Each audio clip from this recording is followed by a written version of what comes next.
Hello and welcome to the Friday, September 26, 2025 edition of the SANS Internet Storm Center's Stormcast. My name is Johannes Ulrich, recording today from Las Vegas, Nevada. And this episode is brought to you by the SANS.edu Graduate Certificate Program in Industrial Control System Security. Our honeypots registered an increase in scans for files in the .well-known directory, and the URLs look like they're probably looking for Webshells.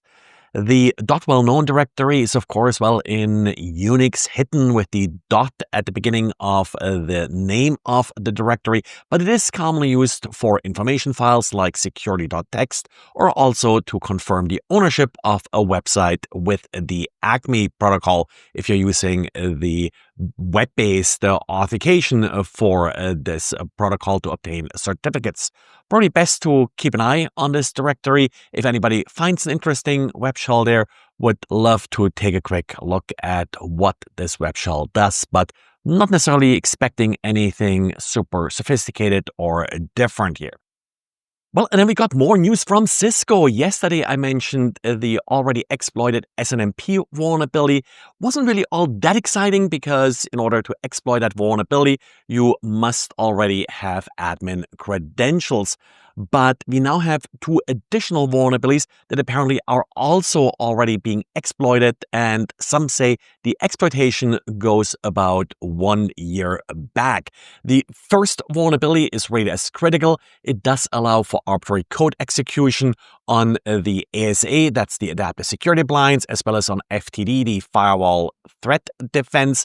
And in order to exploit this vulnerability, an attacker just needs normal VPN credentials as any user. So that's something that's likely much easier to obtain. And then via the VPN website, they're then able to compromise the device and execute code as root.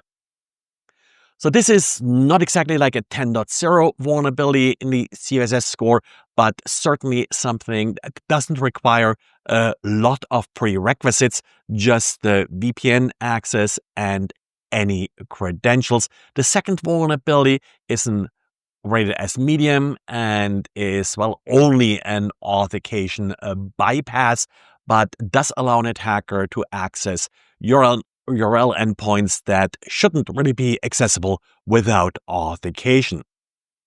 Patches have been made available, but given that the vulnerability has already been exploited now for a while, it's advisable that you double check that your device has not already been compromised. Cisco, in addition to these advisories, also released a write-up on the attacks that they have seen. So has CISA. The attacks apparently have so far been more targeted and limited, so not widespread insofar there's a good chance that you haven't been hit yet. But we all know that once things like this get public and are being patched, we may see more exploitation pretty soon. And Microsoft published an analysis of the latest variations of what they're calling the XCSSET malware. This is an infostealer targeting developers using Xcode, so Mac developers. One of the tricky things about this particular infostealer is that it does infect projects the developer is working on and then also spreads by other developers importing these projects into Xcode. So this basically targets, again, developers. Also appears to be targeting mostly cryptocurrency users. One of the more prominent payloads in this malware does watch the clipboard, and if it does detect any crypto coin related information, it will exfiltrate it. Just a side note here, there's also ongoing news about various phishing attacks against PyPy and other developer groups, so be aware developers are still a big target.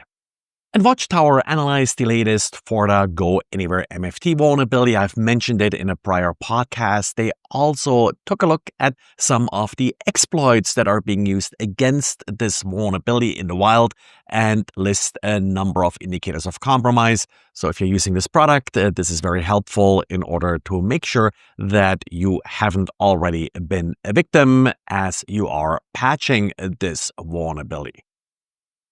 Well, and that's it for today. So thanks for listening. Thanks for liking and recommending this podcast. As always, also special thanks for leaving good comments in the podcast distribution service of your choice. And talk to you again on Monday. Bye.